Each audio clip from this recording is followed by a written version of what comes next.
નવું વર્ષ એટલે કે 2026ની શરૂઆત જ ભગવાન શિવને સમર્પિત પ્રદોષ વ્રતથી થઈ રહી છે અને ગુરુવારે તિથિ આવતી હોવાથી ગુરુ પ્રદોષ વ્રત કહેવાશે.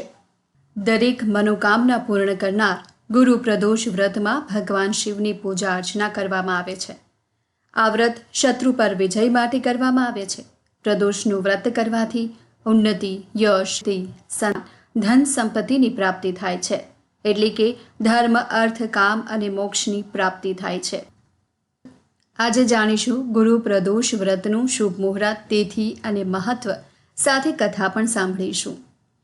જો આપને અમારો આ વિડીયો પસંદ આવે તો લાઈક કરશો, શેર કરશો અને સબસ્ક્રાઇબ કરશો, જેથી કરીને સત્સંગ કથાના નવા વિડીયો આપને મળી શકે. ઓમ ત્રયંબકમ યજામહે સુગંધી પુષ્ટિવર્ધનમ ઉર્વારુકમિવ બંધનાન મૃત્યુમુક્ષીર્ય મામૃતાત. ભગવાન શિવને સમર્પિત પ્રદોષની તિથિ વર્ષમાં 24 પ્રદોષની તિથિ આવે છે. સુદ પક્ષ અને વધ પક્ષમાં નવા વર્ષનું પહેલું પ્રદોષનું વ્રત ગુરુવારે આવતું હોવાથી ગુરુ પ્રદોષ વ્રત કહેવાશે. પ્રદોષકાળ દરમિયાન ભગવાન શિવની પૂજા અર્ચના કરાય છે. જ્યારે સૂર્યાસ્ત થાય અને રાત પડવાના પહેલાના સમયને પ્રદોષકાળ કહેવામાં આવે છે. એટલે કે સૂર્યાસ્ત પહેલા 45 મિનિટ અને સૂર્યાસ્ત પછીની 45 મિનિટ વચ્ચેનો સમય પ્રદોષકાળ કહેવાય છે.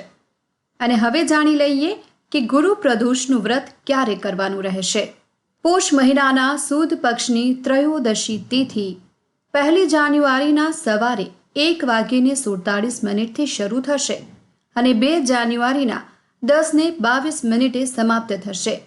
ઉદય તિથિ અને પ્રદોષ મુહૂર્તના આધાર પર પોષ મહિનાનું છેલ્લું પ્રદોષ વ્રત અને વર્ષ 2026નું પ્રથમ પ્રદોષનું વ્રત 1 જાન્યુઆરી 2026ના ગુરુવારે રહેશે. અને હવે જાણી લઈએ કે ગુરુ પ્રદોષનું વ્રત, જેમાં પૂજા અર્ચના કઈ રીતે કરવી. આ દિવસે બ્રહ્મ મુહૂર્તમાં વહેલા ઉઠી સ્નાન અને ધ્યાન વગેરે કર્યા પછી અહમધ્ય મહાદેવસ્ય કૃપા પ્રાપ્તતાએ ગુરુ પ્રદોષ વ્રતમ કરીશ્યે આ મંત્રનો જાપ કરતી વખતે સંકલ્પ લેવો અને ત્યાર પછી ઉપવાસ કરવો. ગુરુ પ્રદોષનું આ વ્રત જે દરમિયાન ભગવાન શિવની પૂજા કરવાની હોય છે. લાલ અથવા ગુલાબી રંગના વસ્ત્રો આપ પહેરી શકો છો. પ્રદોષકાળમાં પૂજા કરો. નજીકના શિવ મંદિરમાં ષોડશોપચારની પૂજા કરો. શિવલિંગ પર બેલીપત્ર, ધૂપ, દીવો, ચંદન, ગંગાજળ, જળ, ફળ, ફૂલ, મીઠાઈ ચડાવો અને ધૂપ દીપથી આરતી કરો અને શિવના બીજ મંત્ર અને મહામૃત્યુંજય મંત્રનો જાપ કરો. આ પછી શિવ ચાલીસાનો પણ પાઠ કરી શકો. ગુરુ પ્રદોષ વ્રતની કથા પણ સાંભળો. ભગવાન શિવની પૂજા કર્યા પછી તમે ભોજન પણ લઈ શકો છો. નવા વર્ષનો જ્યારે પહેલો દિવસ ગુરુવાર છે અને ગુરુવારે ભગવાન વિષ્ણુની પણ પૂજા કરાય છે. ભગવાન હરિ આ બ્રહ્માંડના રક્ષક છે.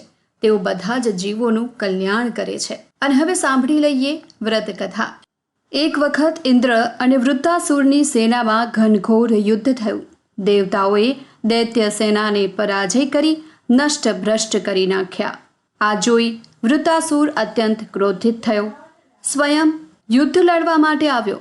આસુરી માયાથી તેણે વિકરાળ સ્વરૂપ ધારણ કર્યું. તમામ દેવતાઓ ભયભીત થયા. ગુરુદેવ બૃહસ્પતિની શરણમાં પહોંચી ગયા. બૃહસ્પતિ મહારાજે કહ્યું કે પહેલાં હું તમને વૃત્તાસુરની વાસ્તવિક પરિચય આપું છું. વૃત્તાસુર મોટો તપસ્વી અને કર્મનિષ્ઠ છે. તેણે ગંધમાદન પર્વત પર ઘોર તપસ્યા કરી શિવજીને પ્રસન્ન કર્યા. પૂર્વ સમયમાં તે ચિત્રરથ નામનો એક રાજા હતો. એક વખત તે પોતાના વિમાનથી કૈલાશ પર્વત ગયો, જ્યાં શિવજીના ડાબી બાજુ માતા પાર્વતીને બેઠેલા જોઈ ઉપહાસપૂર્વક બોલ્યો કે હે પ્રભુ, મોહ માયામાં ફસાયેલા હોવાના કારણે આપણે સ્ત્રીઓના વશીભૂત રહીએ છીએ, પરંતુ દેવલોકમાં એવું ક્યારેય પણ નથી જોયું કે સ્ત્રીની બાજુમાં સભામાં બેઠેલા હોય. ચિત્રરથના આ વચન સાંભળીને સર્વવ્યાપી શિવશંકર હસીને બોલ્યા કે હે રાજન, મારું વ્યવહારિક દ્રષ્ટિકોણ પૃથક છે. મેં મૃત્યુદાતા કાલકૂટ મહાવિષ્ણુ વિષપાન કર્યું છે, છતાં પણ તું સાધારણ મનુષ્યની જેમ મારો ઉપહાસ ઉડાવે છે. માતા પાર્વતી પણ ક્રોધિત થયા અને ચિત્રરથને સંબોધીને બોલવા લાગ્યા, અરે દુષ્ટ, તે સર્વવ્યાપી મહેશ્વરની સાથે મારું પણ મજાક ઉડાવ્યો છે, એટલે હું તને શ્રાપ આપું છું, જેથી કરીને તું કોઈનો પણ મજાક કરવાનું દુસ્સાહસ નહીં કરે. હવે તું દૈત્ય સ્વરૂપ ધારણ કરી અને વિમાનથી નીચે પડીશ. હું તને શ્રાપ આપું છું. જગદંબા ભવાનીના અભિશાપથી ચિત્રરથ રાક્ષસ યોનિને પ્રાપ્ત થયો અને ત્વષ્ટા નામના ઋષિના શ્રેષ્ઠ તપથી ઉત્પન્ન થયો અને વૃત્તાસુર બન્યો. ગુરુદેવ બૃહસ્પતિ બોલ્યા, વૃત્તાસુર બાલ્યકાળમાંથી જ શિવભક્ત રહ્યો છે, એટલે હે ઇન્દ્ર, ગુરુ પ્રદોષનું વ્રત કર, શંકર ભગવાનને પ્રસન્ન કર. ઇન્દ્રદેવે ગુરુદેવની આજ્ઞાનું પાલન કર્યું. ગુરુ પ્રદોષ વ્રત કર્યું. ગુરુ પ્રદોષ વ્રતના પ્રતાપથી ઇન્દ્રને વૃત્તાસુર પર વિજય મળ્યો અને દેવલોકમાં શાંતિ થઈ. બોલો ઉમાપતિ શંકર ભગવાનની જય. હર હર મહાદેવ.